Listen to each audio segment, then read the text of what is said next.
चौदवां बाब, बर्रा और उसके लोग।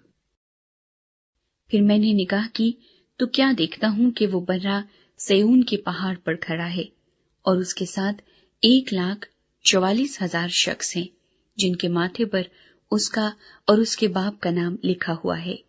और मुझे आसमान पर से एक ऐसी आवाज सुनाई दी जो जोर के पानी और बड़ी गरज की सी आवाज थी। और जो आवाज मैंने सुनी वो ऐसी थी जैसे बरबत नवाज बरबत बजाते हो।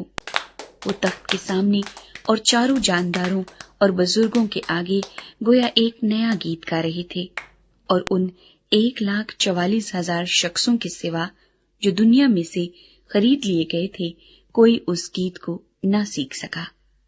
ये वो हैं जो औरतों के साथ आलूदा नहीं हुए, बल्कि कंवारे हैं। ये वो हैं जो बर्रे के पीछे पीछे चलते हैं जहां कहीं वो जाता है।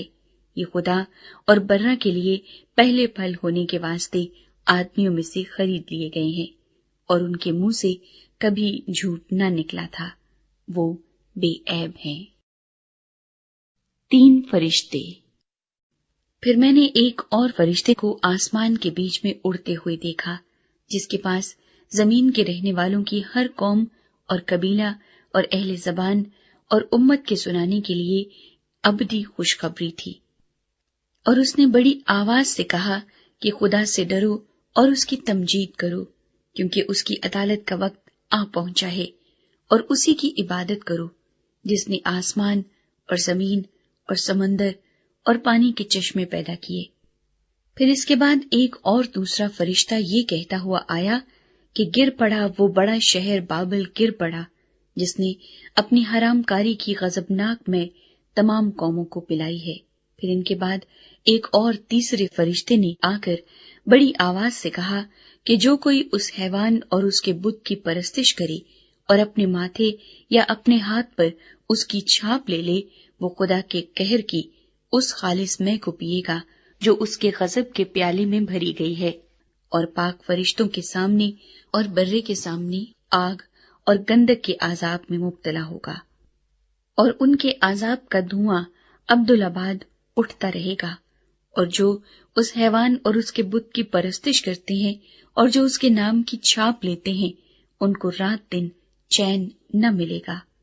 मुकद्दसों यानी खुदा के हुक्मों पर अमल करने वालों और यस्सु पर ईमान रखने वालों के सब्र का यही मौका है।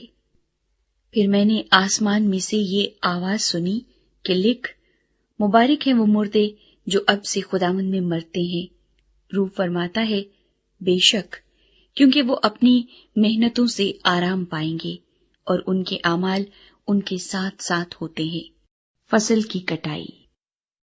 फिर मैंने निगाह की तो क्या देखता हूं कि एक सफेद बादल है, और उस बादल पर आदमजात की मानिंद कोई बैठा है, जिसके सर पर सोने का ताज और हाथ में तेज दरांती है। फिर एक और फरिश्ते ने मकदस से निकलकर उस बादल पर बैठे हुए से बड़ी आवाज के साथ पुकार कर कहा कि अपनी दरांती चलाकर काट, क्योंकि काटने का वक्त आ गया, इसलिए कि जमीन की फसल बहुत पक गई। बस जो बादल पर बैठा था उसने अपनी दरांती जमीन पर डाल दी और जमीन की फसल कट गई। फिर एक और फरिश्ता उस मकदस में से निकला जो आसमान पर है, उसके पास भी तेज दरांती थी। फिर एक और फरिश्ता कुर्बानगाह से निकला जिसका आग पर इख्तियार था। उसने तेज दरांती वाले से बड़ी आवाज से कहा कि अपनी तेज दरांती चलाकर जमीन के अंगूर के दरख्त के गुच्छे काट ले, क्योंकि उसके अंगूर बिल्कुल पक गए हैं।